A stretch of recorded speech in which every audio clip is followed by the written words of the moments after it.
Effectivement, il y a plusieurs formes de sociétés. Mais pour un investisseur français, on va faire simple, on va prendre deux types de sociétés particulièrement. La C-Corp, société soumise à l'impôt société, et la Limited Liability Company, LLC, qui en principe est à transparence fiscale.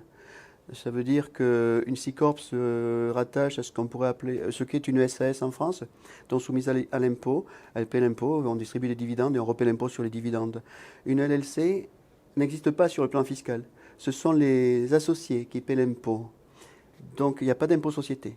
Mais ce sont les associés qui paient l'impôt. Alors les associés peuvent être aussi bien des personnes physiques américaines résidentes aux États-Unis, des personnes physiques résidentes à l'étranger, des personnes morales américaines ou des personnes morales résidentes à l'étranger.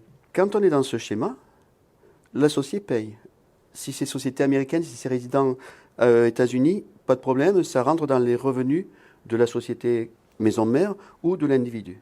Par contre, lorsqu'on se trouve à l'étranger, ça impose que la personne physique étrangère, même si elle n'a que ça comme ressource de revenus aux États-Unis, doit payer l'impôt aux États-Unis sur cette part de profit qui provient de la Limited Liability Company.